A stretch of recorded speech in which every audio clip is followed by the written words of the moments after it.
Boy, a long, hard fight on the congressional term limits. Now, they've been fighting this for years, saying, you know, well, we got to have people in there that know what they're doing and all that nice, neat stuff. Well, the truth is that's built into the Constitution because we rotate out the Senate in 1/3 batches every 2 years. So that at the end of your 6 years, your time's up and you go up for re-election. That's how we keep experienced people in the Senate. They weren't as dumb as people think they are. Now for me, I don't think, I put it in here very nicely, but we'll see what we got. No single person elected to congressional office may serve more than 2 elected terms in both houses of Congress in their lifetime. That means you can be a House of Representatives member for 2 terms or 4 years, and you can be a senator for 2 terms. But that's it. Can't go any further, can't come back and forth, can't do any game playing there. Alrighty. The congressional retirement system will exist for those already vested in the system. For those already vested. And the system will meet the obligations in place at the time of the amendment's ratification. Which means there is no more retirement system for Congress. It ends with whoever is currently vested. You get the same retirement every other American gets. And that is pretty simple, good old-fashioned Social Security or whatever your 401k or 401j puts out for you. Or your investments. But there is no special health care or $200,000 or $400,000 a year pay coming your way for sitting on your ass.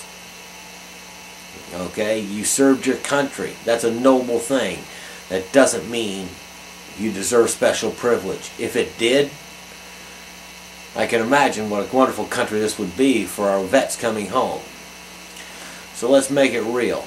You can only serve 4 years as a rep. You aren't vested anyway. If you spend 12 years in Congress, that's really only 1/3 of your service life. You'll still be paying your Social Security taxes. Good luck to you. Now, persons elected to the legislative or executive branches employed in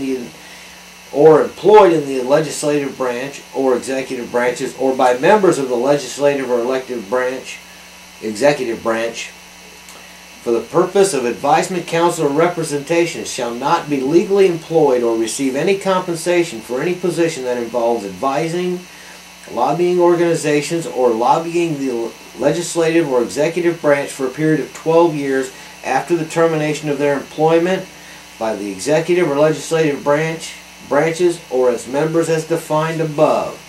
That means once you're out of Congress, 12 years, you can't work on K Street. You can't work for the Sierra Club. You can't work for the NRA. You can't work for anybody in a capacity of peddling influence. Persons defined in the paragraph above are barred from acting on behalf of any legal entity, excluding individual persons. In other words, you're allowed to go and argue somebody's personal case, a friend, a family member, that are the subject of proposed or pending local, state, or federal legislation. Now what that means is you can't go into court for these guys. You can't go up and argue in front of Congress about a current bill coming through or what's coming up through the pipe that might affect your client or so on, unless he's, like I said, personal friend or family.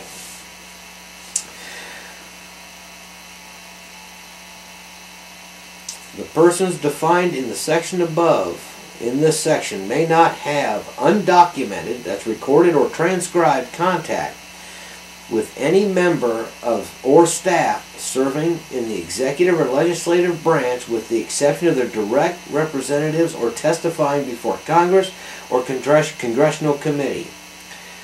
Which means they can't go up to the Hill after they've left and just meet up with some old friends, have a talk, you know, maybe a little politics here and there.